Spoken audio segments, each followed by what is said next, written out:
Moving with Clarity, the podcast.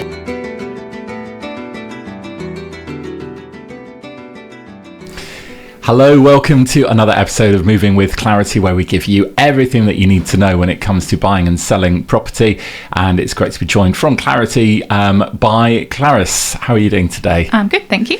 Great to have you in the studio, because you are the new business manager, which means that you deal with people that have kind of got in touch with you, Yes. New customers.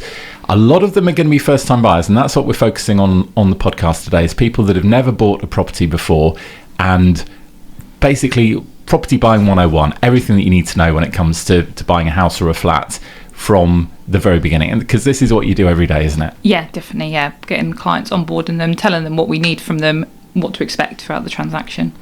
Do you find that when people are coming to you that they have zero knowledge a lot of the time, or maybe they've got a few misconceptions that you've got to clear up to start with? I think so. I mean, it doesn't even have to be a first-time buyer for people to not really know what they're doing. People don't move very often, and it does change quite a lot throughout the years. But yes, people do come with misconceptions or just absolutely no idea.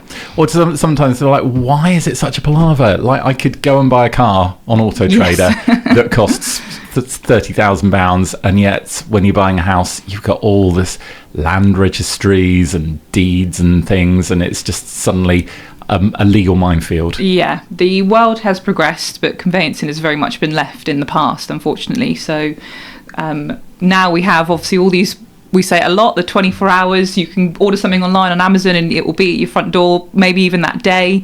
Conveyancing still does take weeks. Yeah, but obviously when you've got a decent solicitor to help you guide you through that process, you can take away a lot of the stress and the hassle. Yeah, and there's stuff that you don't need to worry about, because solicitors will explain it to you and kind of guide you through it, because you don't have to get into all the nitty gritty. That's your job to deal with all of that paperwork and stuff. We do find the biggest issue is communication. So people do want to know what's going on, even if they don't really know what it means. But it's obviously just speaking to the clients. It's what we do at Clarity, making sure people are kept up to date and also understand what that update actually is.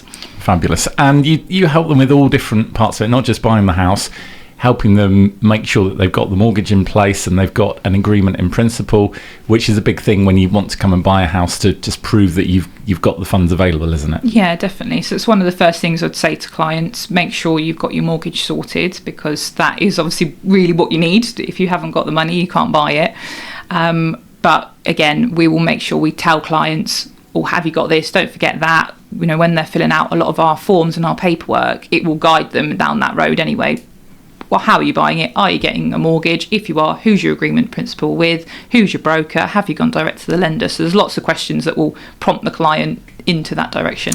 Now, what I didn't realise when I was buying my first house is an agreement in principle doesn't mean they're definitely going to give you a mortgage. And sometimes lenders can turn the nose up at certain properties. And the problem I had, I was buying a place in the hub in Milton Keynes, and that's above retail premises. So you've got restaurants and stuff on the ground floor. And a lot of the time, this is the case, particularly when you're buying flats in Milton Keynes. Some lenders don't like that. Yeah, that does cause a lot of issues, especially with apartments, because there's all sorts of different factors and things like that need to be accounted for. So yeah, you're right. The agreement in principle is an agreement in principle, providing they're happy with, once they've done further checks on you as the customer, and then also further checks on the property. Because a lot of the time, mainly more with houses than with flats, you can see that the surveyor will go to the property, physically inspect it to make sure it's worth what the buyer is purchasing it for, and they might notice some damp or they might notice some cracking, and then they'll turn around and say, oh no, we're not going to lend on that until those issues have been sorted. So but again, obviously that will come up during the legal process, something that we as your conveyancers can help you with as we get there. Or, and this is usually where the value of a broker comes in, your broker, instead of going direct to the lender, will be able to help you because they can speak the language that the lenders. So can they sometimes go back to the lender and say, okay, I get that you're not going to lend against this property because you think it's not worth what they're asking for, but what do you think would be a fair price? And can they go back and say, look, this is the amount of mortgage we can get for your property, this is what it's worth, let's get real here, this is the value that we're going to pay? 100%. Then you can try and renegotiate with the sellers of the property. That's a good idea. And then you've got also extra complexity with flats with cladding, because I know a lot of properties, and in Milton Keynes it takes a decade sometimes to get the cladding replaced, which is ridiculous, but it's going to be very hard to get a mortgage on a property that hasn't had that resolved. Yeah, so like you say, obviously properties in the hub and properties in the vision, especially, they're being affected by those issues with cladding, but they're slowly getting fixed. Like you say, it's taking an age, but they are slowly getting there. Yeah, we'll get there in the end. But and obviously it's for everyone's safety, but people are living in those properties while this is going on, which is crazy. Unfortunate. So a lot of the time, we've touched on this, the mortgage lender is going to want a survey, aren't they? And how does that work? Is that your job as a buyer to organise the survey? So there's two different types of survey. Obviously, if you're getting a mortgage, you'll get your mortgage valuation, which is just a bog standard valuation, just to make sure that the property is worth what you're paying for it. If you then want someone to look at a little bit more in depth in the property, which we do always recommend to all of our clients, because buyer beware, the property is sold as seen. If you move in and you've completed, it's now your house, and then you notice an issue, unfortunately it's too late at that point. So there's no comeback if they've lied to you about something. If they said, oh yeah, we just had the roof replaced, and you move in and the roof collapses and somebody comes and says, no, that's not been replaced. So you have to prove that they've lied to you. So it's obviously there are circumstances that would be different, but obviously if the seller, for argument's sake, didn't know that there was subsidence in the property, didn't tell us there was subsidence because they didn't know, you move in, there's subsidence, or there's damp, or there's an issue like that the seller is going to claim they didn't know about, you've got to prove that they did know that it was an issue. So always best to get your survey, because your survey will inspect the property depending on the level of survey that you get, and then you can fix those issues before you move in. Negotiate with the seller. Can we split the cost of this half and half? Can we reduce the price?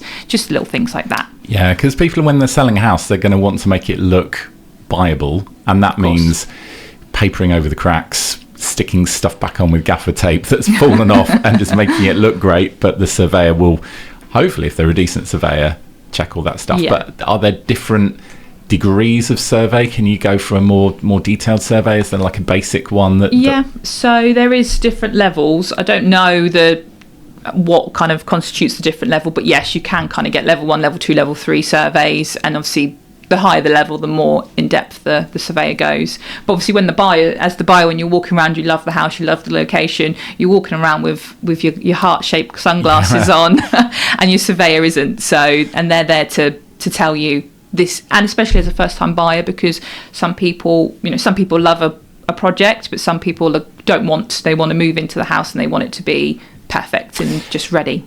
I guess it's a good idea to obviously have second and third viewings, but also have a kind of a sense check and a few weeks to cool off, and then go with somebody who's going to play devil's advocate and walk around with you and point out the things that aren't perfect about the property, and say, well, look, there's a little bit of damp there, and this kitchen maybe needs a bit of updating. Yeah, definitely. Yeah. And the surveyor will point out things that you probably haven't even thought about or even thought to think about. So it's definitely worth it. Sometimes you'll get the survey and the survey will say, do you know what, house is fine, but at least you know the house is fine and you're not buying into something that's going to cost you thousands to repair or fix. Yeah, because that's then your problem. And if you can't then sell it because you're aware of the problem, then there's all sorts of issues. Now, I think a lot of the time when people are buying property nowadays, because it is so expensive, not many people have got that amount of money in savings to pay the deposit, and you might ask for your parents to lend you some money, or maybe you've been left some money in a will. Gifted funds need to be declared somehow, don't they? How does that work? So your lender will need to know that you're getting a gift. We'll need to know that you're also getting a gift, because we'll need to do all of our money laundering checks and things against your gifter. So what a lot of people get frustrated about, which is fair enough, because you're kind of repeating the process, you'll have to sign a gifted declaration with your lender and your broker, and then provide some bank statements from your gifter to the broker, and then you have to do the same thing again for us, but unfortunately you can't give us the form that you've already filled out. You have to complete a new form. So I think what a lot of people, and it's again, fair enough. It's repetitive. You're constantly filling things out. You're constantly supplying us with information. Yeah, so why is that you can't just take the same form that the mortgage company are happy with? Compliance. Okay. Boring compliance. So our form needs to be signed because our form's slightly different from what the lender's form will say. And it's just boring compliance. Maybe the day will come that you can both agree on the same form. It would be nice. Yes. Make things easier for everybody. Okay, but I get that's not technically your personal responsibility. This is the same with whatever solicitor you go with. Whatever solicitor you go with, they're going to want your gifter's ID, they're going to want the signed gifter declaration, and they are going to want your gifter's source of funds. So where has your gifter got the money from? And that's to check that it's not, some dodgy like drug money or something that you're laundering for somebody. Again, it's not Clarity's personal choice to do this. It's not any firm's personal choice to do it. It's the guidelines that we're all set. CLC, SRA. We've got a lot of hoops to jump through when it comes to making sure that the money that people are using to buy property is sound money.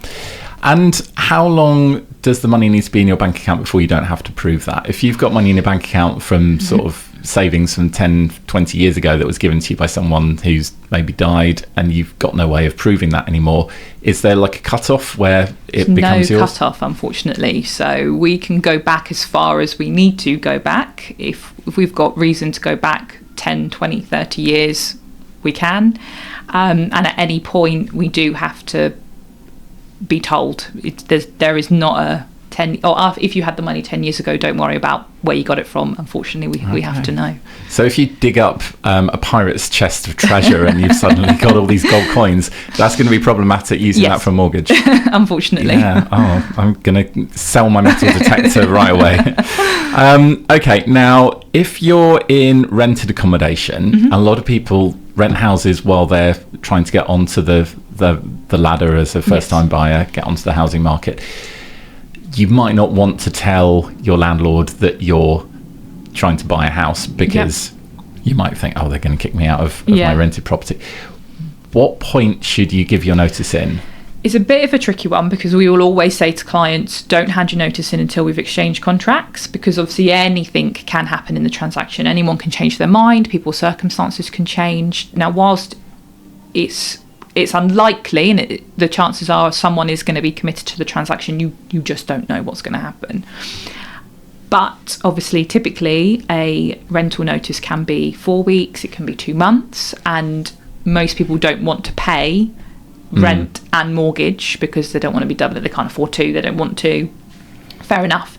And typically, you'll exchange one Friday and you'll complete the following Friday. So and then you've got to start paying the mortgage straight away as soon as you complete it. So it depends on your lender. So usually you don't pay your mortgage for a month, but that would obviously depend on your lender. So you'd have to check with them.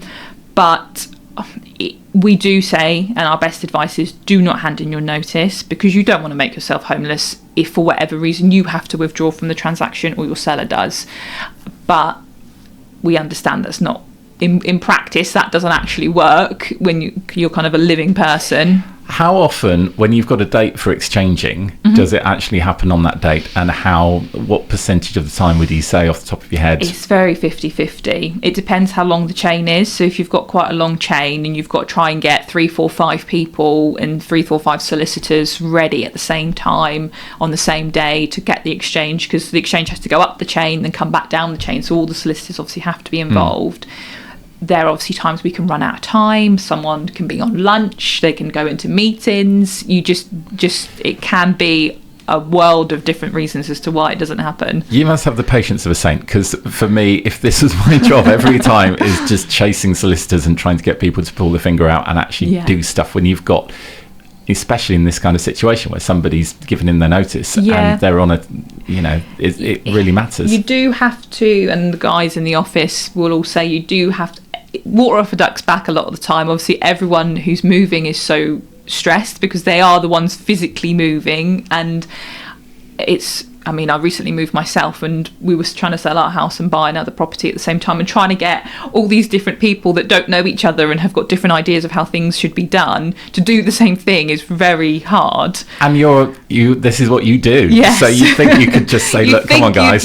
You'd be okay, but no, you're not, because it's emotional. Like, you're running with your heart, you're stressed, you're trying to pack, you've probably got children you're living out of boxes, and until you've exchanged, you don't really know what's going on. Yeah. But once you have exchanged, then the completion is once you've exchanged, a formality. Your completion date is agreed, and you will be moving on that date. Is it possible to exchange and then delay completion for a month while you're giving your notice? Yeah, so obviously people who buy new builds, they sometimes will exchange on the property and the property's not even built yet. So you'll exchange on what's called with completion on notice, and that completion on notice could be some point in the next 6 to 8 months, but they'll tell you, we'll give you 2 weeks notice, we're now ready for you to move in.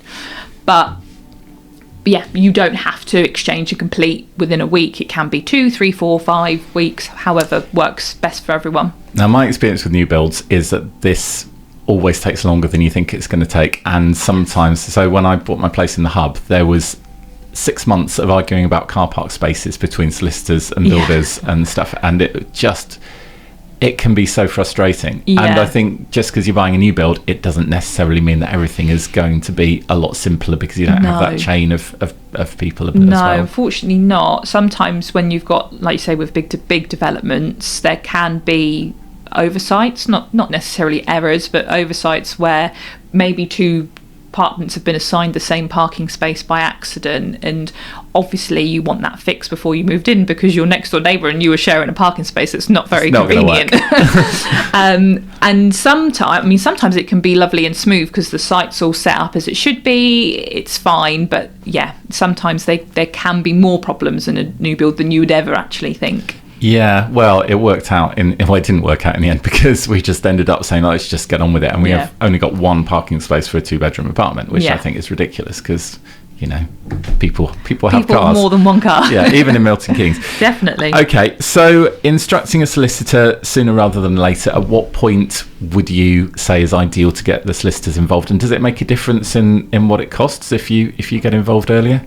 So it doesn't make a difference in the cost. It just obviously makes a difference in potentially the stress levels. So when you buy a house, all of a sudden you'll be kind of floating around viewing all these properties, having a lovely time, and you find something, and then all of a sudden overnight it will turn into paperwork city, and everybody wants something from you and everybody needs something from you, and obviously the estate agent will be wanting to make sure that you're working quickly. So do you really want this house? How quickly are you going to fill out all the forms that you need to fill out in order to do it? So instructing and having a solicitor earlier on and knowing who you're going to use will obviously kind of alleviate a bit of that pressure there, because you already know who you're going to use, and then you can just crack on with it when you found something.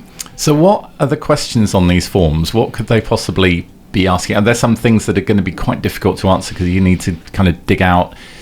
Not necessarily. So if you're just buying, a lot of the information we just need is about you as the purchaser, and then the property that you're purchasing. We don't need too much information about the property that you're buying, just the basics, the address, what sort of property it is, how much you're buying it for. Because I think it's harder for the people selling, because they've got to find all their gas safety certificates and proof of electrical wiring installation, things like that. Yeah, the sellers have got to dig out a lot more information than the buyers do. Yeah. Okay, cool. So, searches. This is a whole other thing. We haven't even touched on this yet. No, we haven't. So this is something that you may not have even considered when you're buying a house for the first time, are all of the different searches. So talk me through that. So searches, you'll have your water search, your water and drainage, your environmental search, and your local search. So they're your main 3 searches that if you're buying with a mortgage, you have to get. You have no choice. It's a non-negotiable. Depending on where you're buying will depend on how quickly they come back. We have to apply for them from the local authority or the search providers to get them back. So some local authorities are better than others? Yes. How are Milton Keynes on the kind of the ranking? Milton Keynes are a couple of weeks, so they're not terrible. They were kind of back in COVID times. You were talking kind of like 6-7 weeks. So now you'll be getting them within the month. That's good. Yes. And then how do they physically appear? Do you get like A the original report. documents? You get a report. So you get a report. So one big misconception with searches is that somebody goes to the property, but nobody goes to the property. These are electronic reports that are just kind of drafted from a laptop, so to speak, and they're based on the postcodes. They'll be looking at a radius within the property that you're buying. But so no one physically goes to the property. So a lot of buyers will think the searches and the survey are similar, but they are very different. So it's kind of like Google. So somebody is literally just typing the postcode into a search engine on some clever private system that the public's not allowed to access. Yes. And they get told. They get told the information about, obviously, the water and the drainage looks at where all your pipes are for your water, your access and things like that, and your environmental obviously tells you about, has it flooded, what sort of soils, which is important because there are bits of Milton Keynes and the surrounding areas and Northampton that do flood quite a lot. Yeah, so that's definitely an important one. Obviously, if you're not buying with a mortgage, you don't have to get searches if you don't want to, but we always advise that you do, because you just don't know what's going to come up on those searches. I would say a lot of the time they are fairly standard. They, especially in and around Milton Keynes, they are what we would expect. The guys here obviously have got so much knowledge of Milton Keynes, working in it for many years, so a lot of the searches do show what we would expect them to show, but every now and then something will pop up on them. So you can warn people there's certain streets that are problematic, or estates. Or the thing is as well, we can say to people, if people are concerned about their search result, or this has made me a bit anxious, we can say to them, well, actually that's quite normal, don't worry. There are a lot of things that come up in Milton Keynes, like little niche things that come up that are super normal for Milton Keynes, and you'll get them probably anywhere, so don't worry too much. Are there things about Milton Keynes that are very unique to Milton Keynes that most people don't? One of the most famous ones and I used to be an estate agent many moons ago, but we're not allowed to have satellite dishes. Really? So it's actually a breach of Milton Keynes Council's covenant. We're not allowed to have a satellite dish on our property. Wow, I never knew that. But you don't see many, do you, in Milton Keynes? No, but obviously a lot of houses do have satellite dishes. So, and this is the importance of sometimes using a solicitor that is local, because some out-of-town solicitors can get quite hook up on the fact that there's a satellite dish on a property, but you can't enforce this covenant because God knows how many houses may or may not have a satellite dish on in Milton Keynes. So it's not a big deal. It's not a big deal. It's just something in the paperwork. It's just something small in the paperwork. But this is what I said at the beginning. Conveyancing is still, we've all advanced and moved on, and conveyancing is still back in the old age. Because I think when Milton Keynes was first built, it was all cable TV, so they put the cables under the ground, and they were like, well, let's not make it Milton Keynes look so ugly with satellite dishes. Yeah, and then people have got satellite dishes since, but so you're not meant to, but well, I think the world's moved on, that you can do it all through the internet now, so you don't really need a satellite dish, guys. So they're starting to come back down now. You can take the dishes down. It's fine. Now, the big question that everyone's going to be wondering, which we probably got through this right at the beginning, how long does this all take, and what can you do to speed things up? So, again, age-old question, but we would say at Clarity, our average turnaround at the moment is around 8 to 10 weeks. You'll be potentially adding on maybe another 2 to 3 weeks if you're buying a leasehold property, because you've got, just with the amount of third parties that you've got to deal with, they tend to work a little bit slower, and obviously where your information comes, it doesn't come as quickly. But yeah, around the 8 to 10 week mark. Okay, which isn't too bad, but that's like 2.5 months. Yeah. Which is still, for a first time buyer, sometimes you're like, what are you guys doing for 10 weeks? Yes. Like, honestly. But it does take that long. It does. And I think, obviously, and I understand, because it feels like in some parts of the transaction that you don't really hear from us, you don't really hear from anybody. Your estate agent might go a bit quiet, we'll go a bit quiet, and you're not really sure what's going on. But we are always doing something. So there isn't a point that you're just kind of leaving the ball in the other solicitor's court and just waiting for them and not chasing them up? No, they'll always, the estate agent is usually right on it. They'll be chasing everybody, making sure everyone's doing what they're meant to be doing. But yeah, unfortunately, there are quieter times where you might be waiting for something, or you're waiting for your search results, you're waiting for your mortgage offer to come in, and there tends to be patches of, you'll get loads. So right at the beginning, you'll get loads of stuff from us, and then it might go a little bit quiet whilst we're applying for searches, waiting for the searches to come back, waiting for the documents from the other side. And then all of a sudden, again, you'll get loads more documents from us when we send you the reports on all the various different things that we've reviewed and we've received. So I think that's where obviously people think, oh, what is going on? Because I've had nothing. I had loads of stuff here, then I had nothing, and then I had loads of stuff again, and now I've had nothing. Yeah, but it's better to give people stuff all in one go, so they can deal with it. Yeah. And then I guess if you want things to move quickly, you need to respond as quickly as you can reasonably. We can only work as quickly as the slowest person in the transaction. So if it's you that you need to give us something, you just need to give it to us as soon as you can. Unfortunately, a lot of the time when we're asking for it, we need it. So it's not a case of, we might forget about that. No, we do need it. So you do need to give it to us as soon as we can. Yeah, definitely.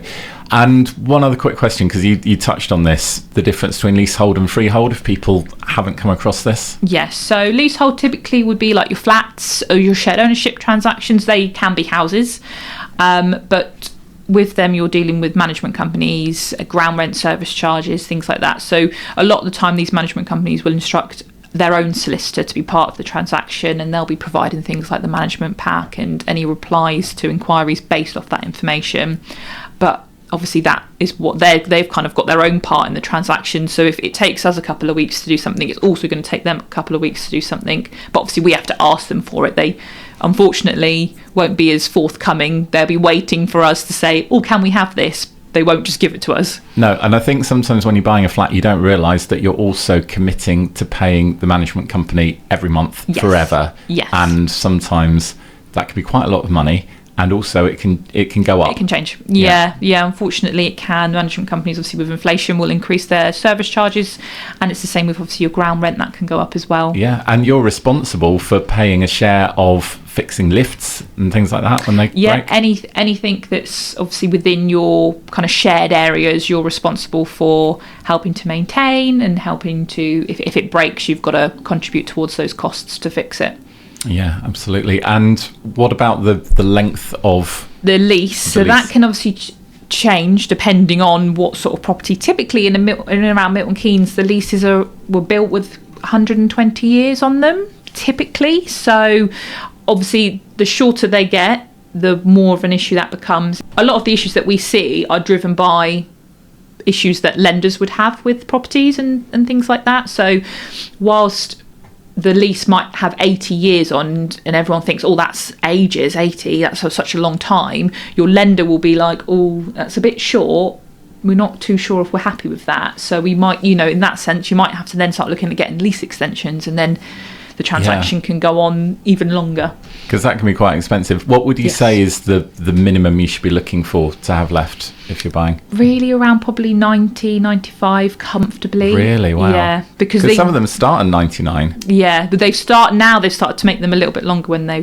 first made, built, so to speak. But the around anything really less than 80 is when the lenders start to get a bit twitchy. Obviously, if you're buying something, there's a chance you can live there for 5 years. So if you're buying something which has got a lease of 90 years, when you sell it, it's going to be 85, which then in another 5. So these are things that then your buyer would be thinking, oh, hang on, I'm then going to own it for another 5 years, and then it'll be 80. So yeah, it's forward thinking, especially with leaseholds.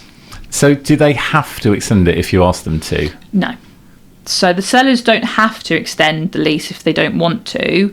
The management companies, if you ask for a lease extension, they are always going to extend it because you'll pay them to do it. Right. So they won't do it for free, and it's not cheap always, depending on your leaseholder. And is there a fixed fee for this, or is it just whatever they want to charge? It depends on the freeholder. Wow. So this is the minefield, isn't it? Yeah, the minefield, especially leaseholds more than freeholds. Your freehold property typically, I mean, some of the newer estates in Milton Keynes do have management companies on them. So you pay a yearly charge, and it tends to be a lot cheaper than what you would pay for like a house, a flat, or a shared ownership.